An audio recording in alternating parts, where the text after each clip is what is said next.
네, 이선입니다. 발표자의 연구는 지난 20년간 평가 체계와 운영 방식의 변화를 일목요연하게 잘 정리를 해주셔서 제가 유익한 공부가 되었습니다. 저는 95년부터 현장에서 일을 해서 어떻게 보면 1기부터 지난 7기까지 평가를 늘 함께 해왔는데요. 지금까지 평가제도는 사회복지기관 책무성을 견인하고 사업의 가이드를 제시하면서 성장의 어떤 동력이 되었다는 부분에서 긍정적 기여를 하고 있습니다. 그럼에도 불구하고 여전히 한계점은 많고 늘 개선 요구 사항은 있는 것이 또한 현실입니다. 제가 생각할 때는 이런 평가제도의 한계점에 있어서 핵심적인 것은 사회복지가 사실 삶의 질 향상이라고 하는 공동체적인 가치, 협동적인 가치를 품고 있는 데 대해서 평가 항목이나 평가 지표에 있어서 비복지적인 요소가 있기 때문에 나타나는 한계점이 아닐까 생각을 해봅니다. 우리가 클라이언트를 대하거나 국제 서비스를 제공할 때 서열화시키거나 낙인을 방지하기 위한 노력들을 많이 하고 있음에도 불구하고 실제로 평가를 통해서는 사회복지 현장이 서열화되고 있고 낙인되고 있는 부분들이 있다고 한다면 이것은 현장에서의 반발감을 사기 충분하다고 생각합니다. 그래서 비복지적인 요소를 제거하는 것이 소모적인 경쟁과 과도한 서류 자동을 줄이면서 현장의 활기를 불어넣을 수 있는 평가가 되지 않을까 이런 생각을 합니다. 평가 8기를 앞두고 있는데요. 그래서 당장 제가 개선했으면 하는 어떤 요구사항도 비복지적인 요소를 제거하는 것으로 접근하는 것이 좋겠다 이런 생각입니다. 그래서 오늘 첫 번째로는 시설 규모와 지역 특성을 고려하지 않고 배제된 상태에서 이루어지는 상대 평가 항목들, 예를 들어 보험금이 얼마나 많이 했느냐, 사업비가 얼마나 많냐, 교육비가 얼마나 많냐, 이런 항목들을 시설 종별, 지역별 최소 기준 또는 적정 기준으로 이렇게 가이드라인을 제시하고 난다면은 절대 평가하는 것이 바람직하다 이렇게 생각이 듭니다.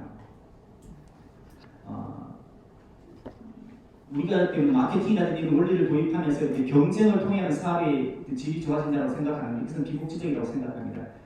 경쟁적인 요소를 제외하더라도 사업의 총량이 줄어들지 않는다고 하는 것이 저는 복지적인 마인드라고 생각을 합니다. 이제 두 번째는 현행 5단계 평가 등급을 지금 하고 있는데요. 저는 이 등급을 줄이는 게 적당하다고 생각합니다. 그래서 3단계 정도로 줄였으면 하는 부분이고요. 그래서 충실, 보통, 보완 정도로 줄이고 더불어서 이거를 웃으면 4점, 3점, 2점, 1점, 미흡이면 1점, 1 형태로 점수화하지 않는 것들을 제안합니다. 아까 이제 등급이 주는 어떤 서열화가 있는데요. 이 등급을 점수화하는 서열화는 더 구체화됩니다. 그래서 등급은 필수 불가분하게 3등급으로 이렇게 나타내더라도 거기서 구체적인 점수로 환산해서 하지 않는 것 이것들이 필요하다고 생각합니다. 그래서 서비스에 있던 적정 수준 이상 서비스를 제공하는 충실한 기관에게는 인증의 의미를 그에 미치지 못하는 기관에는 자율적 컨설팅을 보완이 필요한 기관에는 의무적 컨설팅을 부여하는 것을 제안하는 바입니다. 우리 김재정 교수님이 지난 7기까지 했던 것들을 평가 주기별 또는 평가 그룹별, 평가 시설별 다양한 어떤 점수로 해서 변화 상황을 보여주셨는데요. 이러한 어떤 수치화된 점수를 보면 현장은 많이 상향 평준화되어 있습니다. 그리고 이제는 더 이상 이런 점수화된 어떤 상향 평준화된 점수를 보는 것은 고위공직자에게나 필요한 고도화된 결과값에 불과하다 이런 생각을 합니다. 이번 연구에서 발표자는 사회복지시설 평가의 새로운 개편 내용으로 많은 부분을 정말 잘 언급해 주셨고 특별히 포커스 그룹을 통해서 나온 의견들은 나올 수 있는 의견은 정말 다 나와 있다 생각이 듭니다. 그중에서 제가 보는 견지에서 크게 세 가지의 핵심 사항을 점을 보면 정성평가 방식 도입을 통한 품질 관리를 하자라고 하는 것, 상시적인 평가 관리 기관을 설치를 해서 평가 인력 관리를 하자는 측면, 평가 주체를 지방 이양을 통한 정부와 지방 간 역할 분담이라고 하는 이런 세 가지 측면에서 저는 핵심적인 내용을 뽑아봤는데요. 이러한 세 가지 의견들을 수행하는 과정에 있어서 의견의 핵심적인 맥이라고 생각하는 부분은 비평가 기관인 사회복지 시설을 대하는 인식의 전환이 필요하다 이렇게 봅니다.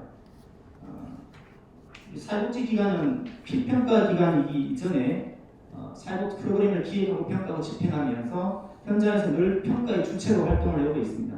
그래서 사회복지 현장에 있는 평가를 하려고 하면 사회복지 현장에 있는 현장 전문가나 평가 인력들을 대상화하지 않고 그들을 평가의 주체로 어떻게 잘 세워내느냐 하는 부분이 평가제의 그 성공과 결부되어 있다고 생각합니다. 마치 우리가 클라이언트를 대상자로 보지 않고 이용자 관점에서 나아가서는 복지 서비스의 권리자로 보듯이 피평가 기관이라는 인식보다는 복지 실행의 주체이고 평가 실행의 평가자, 복지 실행의 평가자로 사회복지기관을 대하는 그 인식의 전환, 이것이 지금 제기한 어떤 여러 가지 평가제의 개선 방향, 개편 내용 이런 것들을 구현해내는 데 있어서 가져야 될 관점이 아닐까 이런 생각이 듭니다. 그러한 측면에서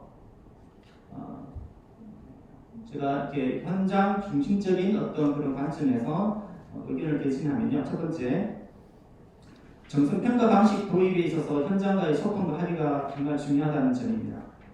정성평가는 정량평가를 알 수 없는 비계량적 질적 영역이지만 동시에 질적 평가를 위해서 질적 문서 자료를 요구받기도 합니다.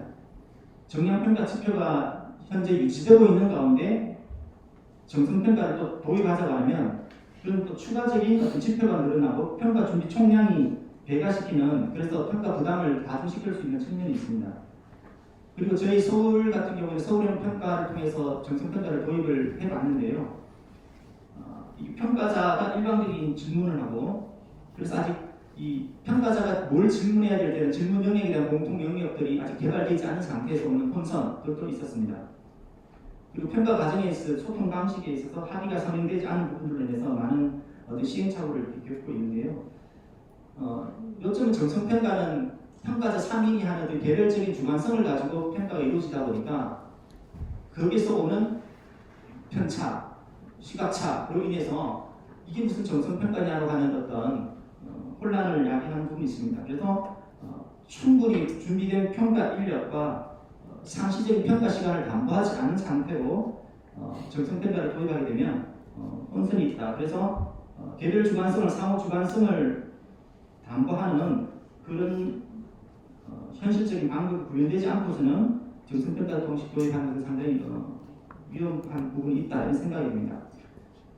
자, 근데요, 서울형 평가 끝나고 난데 설문조사를 했는데 정성평가가 필요하다고 하는 것에 대해서는 많은 서울에 있는 시설들이 동의를 하고 인정을 합니다. 그런데 실제로 평가를 하면서는 질문이 협소했고 평가 시간도 적었습니다. 그러면 이 보다 정성평가 잘하려고 하면 충분한 질문과 충분한 평가 시간이 주어져야 되는데 정성평가에 대해서는 인정을 하면서도 평가 시간 개선에 대한 부분은 동의를 하지 않는 설문 결과가 나왔다고 하는 부분은 우리가 현장에서 시사하는 바가 있다고 생각합니다. 그래서 정성평가를 도입하려면 현장과 이 제도를 도입하는 부분에서 합의와 소통이 충분하게 진행되지 않고서는 힘들지 않겠나 생각이 들고요. 둘째, 상시적인 평가 기관의 설치 영역에 있어서 현장의 주도적인 참여를 보장하는 것이 필요하다고 보여집니다. 기존에는 그 사회복지협의회나 사회복지정보원 중앙 차원에서 평가단을 운영하면 행정 전문가, 학계 전문가 또는 현장 전문가 소수가 참여하는 형태로 평가 지표를 만들고 평가 체계를 운영을 합니다. 그리고 현장은 이제 참여를 하게 되는데 서울형 평가를 통해서 이번에 많은 어떤 현장에서 반발과 문제가 난 다음에 지금 서울형은 어떻게 개선을 하고 있냐면 현장이 주도하고 학기가 지원하는 형태로 서울복지재단이 지원을 하는 형태로 주도성을 평가 주체기관, 주관기관이 하는 것이 아니라 현장이 주도하고 평가 주체기관은 지원하는 형태로 이렇게 해서 지금 차후년도에 평가 지표를 개선하고 있는 중에 있습니다. 물론 평가관리 운영 시스템상에 있어서 평가관리기관이 해야 될 역할은 있습니다. 평가 지표를 연속성을 가지고 그것들을 담보해 나가는 부분, 그 다음에 여러 가지 평가 지표나 이런 결과에 대한 연구 용역들 이런 부분들이 좀 필요하겠지만 현장에서 평가 지표 세세적인 내용에 대해서 평가 과정에서 현장 전문가들이 많이 참여를 해야만 현장의 전문가들이 평가 지표에 대한 의미를 완전히 숙지를 할 때 현장에서 결국 구현을 해야 될 책임이 현장 전문가들이 있기 때문에 현장 전문가들이 많이 참여하는 형태의 지표를 개발하는 과정이 중요하다 이렇게 생각을 하는 것입니다. 이외에도 장단기적으로 사회복지 평가가 현장 중심적으로 발전하는 데 몇 가지 의견을 제시를 하면요. 첫째, 그 현장 평가팀 인력 구성을 보면 1기 때부터 지금까지 3인 평가제로 이렇게 진행되고 있습니다. 학계 현장 공모 시스템으로 진행되고 있는데요. 저는 현장의 집단 지성이 주도적으로 평가를 만들어가기 위해서 필요한 부분은 현장 인력을 3, 4명 정도 더 추가로 배치해서 평가를 하는 것이 필요하다 이렇게 생각합니다. 이것은 상호 협동 방식으로 했을 때 평가를 하기 위한 측면에서도 필요하고요. 이 상호 교차 평가 방식으로 하게 되면 평가를 통해서 서로 서비스에 대한 논의, 이 과정, 합의, 수기 과정을 통해서 결국 현장 전문가들이 이 평가를 바라보는 시선이 바뀔 거고 합의제로 바뀔 거고 협의제 협동 시스템으로 이 평가를 바라보고 진행을 할 것이기 때문에 물론 이런 전제는 비경쟁 방식으로 한다라고 하는 전제가 있으면 충분히 평가를 통해서 결국 서비스 질이 높아질 거다 이렇게 봅니다. 평가가 지난 사업에 대한 평가가 아니라 평가 과정을 통해서 서비스 질 향상으로 기여할 수 있다 저는 이렇게 보고 있습니다. 그냥 1분 정도에 나오는 것이죠. 네, 1분이면 충분합니다. 둘째는 현장 실무자들의 현장 평가 역량을 향상시키는 부분이 이 평가가 기여해야 된다고 봅니다. 그래서 평가 유형만 평가하는 것이 아니라 이게 참관자 배치하는 부분도 좋지 않겠냐는 생각입니다. 아까 같은 맥락으로 평가 지표를 자기 시설에서 현장 구현을 하는데 품질 향상하는 기여가 할 뿐만 아니라 이에 현장 평가 인재를 양성하는 측면도 있고요. 세 번째, 저는 이 평가가 모든 사업을 하고 난 이후에 부가 업무로 주어지는데 그것이 아니라 기본 업무로 주어지면 좋겠다는 생각입니다. 마치 우리가 직원교육, 실습교육 하는 것처럼 평가와 관련된 역량 향상 교육을 모든 사회복지 시설의 기본 업무로 할당을 한다면 평가 역량이 향상되지 않을까 생각이 듭니다. 마지막으로 얘기하겠습니다. 사회복지 시설 평가는 하는데 사회복지 법인 평가는 없습니다. 아까 우리 김재성 교수님이 얘기한 것처럼 시설 환경 재정, 사업 운영 관리에 대한 개선이 많지 않다고 얘기했습니다. 그리고 하위 등급은 시설 변화가 없다고 얘기했는데 그것은 결국 법인과 관련된 문제라고 봅니다. 그래서 사회복지 시설 평가가 아니라 사회복지 법인 평가제도 도입하는 것이 궁극적으로 사회복지 시설의 품질 향상을 위해서 기여하는 부분이다 이렇게 생각합니다. 이상입니다.